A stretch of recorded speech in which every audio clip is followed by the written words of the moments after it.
Good morning, my wild and beautiful friends. I'm so glad you're here. Today, the quest continues to find the perfect ingredients to make vegan fried chicken. And that means we're going to be experimenting with some soy skin. Things are looking promising. Keep on watching to see how we make it.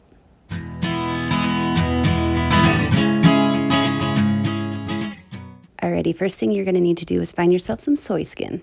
Also called Yuba, you can find this online pretty easily or at any Asian grocery store. That's where I found mine. So we're going to start by reconstituting our soy skin to make it nice and soft and pliable. So I've just got a baking dish here that they will all fit in, and I'm going to pour boiling water on top, just enough to cover everything. And then I'm just going to let them soften up until they're pliable and the water is cool enough to touch. Depending on how hot your water is, this takes 10 to 15 minutes. In the middle of everything, I kind of flipped things over and broke off those little bent ends so everything could get a little bit more water action because they seem to want to float up a little bit.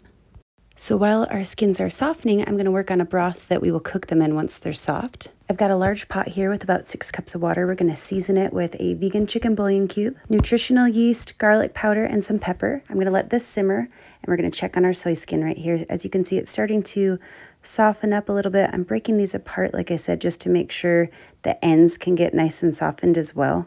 And a couple minutes later, we're looking really good, nice and pliable here. I'm just going to squeeze all the excess water out and put them into a colander and let them drain just for a minute before we add them to our simmering broth. This is looking good. It's smelling really good. It's giving me chicken noodle soup vibes with these soy skins in here. So I'm just going to plop them all in, stir everything up, and bring it just to a light simmer for about 15 minutes. And while these are softening even more and just really absorbing all those yummy flavors, I'm going to get started on our dredge to make our fried chicken. So I have got some soy milk here, a cup of it. I'm going to add a tablespoon of apple cider vinegar. This is going to give us kind of a buttermilk texture and flavor for the base of our chicken before we put our breading on. And then just to up the flavor profile a little bit, I'm going to add some sriracha if I could get the nozzle to work here. Use as much or as little as you'd like. I'm using about a teaspoon. And for our dry mix, I'm going to use equal parts all-purpose flour and panko. I've found in my fried chicken experimenting that panko makes all the difference. It gives a really, really nice light crunch, so I recommend trying it if you haven't before. And to make sure we're continuing the flavor throughout everything, I'm going to salt and pepper our dry mix, as well as add a little bit of garlic powder, and then mix it on up, and we'll be just about ready to go. And it's been about 15 minutes. Our soy skin is simmering away. Now I'm really getting some chicken noodle soup vibes. It smells super yummy and savory and flavorful. Just mixing them around here. And I have drained them into our colander again and just kind of letting them cool down. They are quite hot. I did reserve the rest of our broth so we can use that to soak our rice paper for our chicken skins. Once you're able to touch them without burning your little fingers off, grab a strip here, and I'm just going to cut them in half. It's going to give us like a long strip to kind of tie together to hopefully make a chicken-like texture.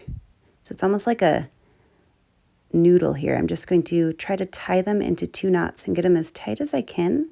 The soy does seem to be a bit fragile, so the harder I pulled, the more I would break them, but that one seemed to work. You just kind of want different directions of soy skin, if that makes sense, so you can kind of mimic the texture of chicken. So if it breaks, don't worry. We're actually going to cover these in rice paper for our skin.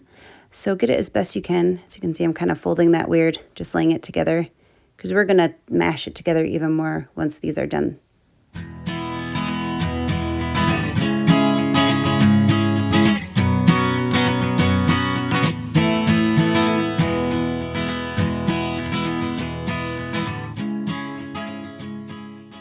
So now to transform our little soy skin knots into some chicken patties, I'm going to use some rice paper to kind of hold everything together and to also give it a really nice crispy crust that we can dredge and make into a fried chicken patty.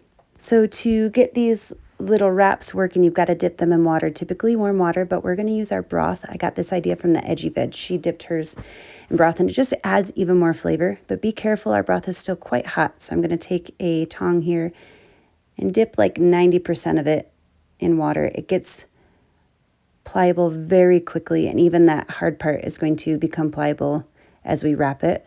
So I'm just adding it to our work surface here, and I'm thinking I'm going to use 2 curls for each patty. You can of course do just 1 and make kind of like nuggets, but it tends to be a lot of rice paper, so I think 2 might work. And I'm going to just try to wrap them like a burrito as tight as I possibly can. I guess a little bit more like a package than a burrito. I'm folding it on itself 4 times and then just trying to go around the edge there. And I'm just going to continue doing these 1 patty at a time, 1 rice paper at a time. You definitely want to just dunk 1 rice paper at a time. It gets hard to work with the softer it gets. So I'll do that, and then we will get to our dredging.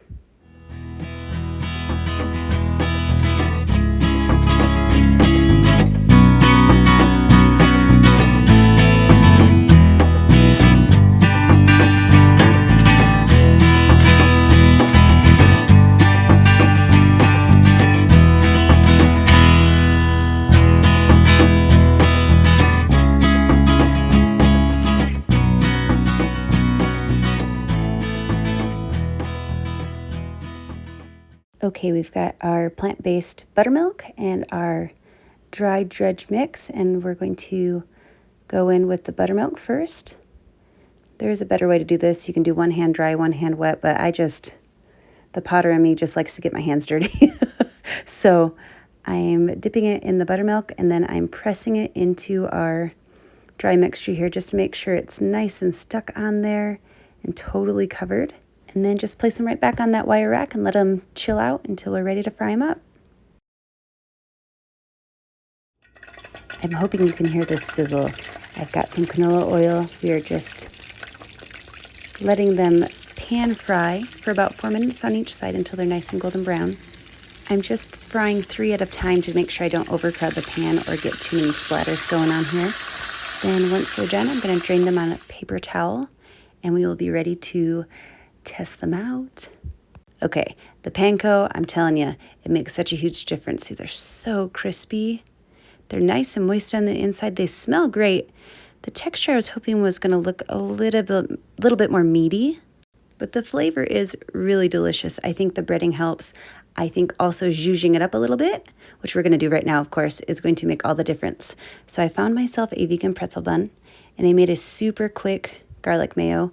We're not going to be skimpy on this stuff. This is not a diet recipe. It's Sunday. We're having fun. I'm going to slather both sides of our pretzel bun really well with this garlic mayo. And then I'm going to go in with some pickles. I'm curious what your guys' favorite pickle is. Leave a comment below if you've got any serious feelings about this. I do. I love Clausen pickles. Absolute favorite. Worth the price. Let me know what you think, though. I'm curious. So I'm loading it up with as many pickles as possible. And then I'm going to add our patty here, and we're going to give it a shot. Looking really pretty, smelling really good. Isn't she lovely? Oh gosh, so good. Okay, honest opinion, it's 100 times better with a bun and the goodies added to it. Those textures and flavors really just amp up that patty really nicely. I do think that I prefer our mushroom version, but this has a lot of protein in it, and it was super fun to work with. I think maybe getting those knots a little tighter and wrapping them more would help with the texture. I believe we have another success in our hands. Thank you so much for watching, everyone. I hope that you enjoy this recipe and give it a shot. If you do, let me know what you think down below. I hope you're all staying safe and healthy, and I can't wait to talk to you soon. Cheers.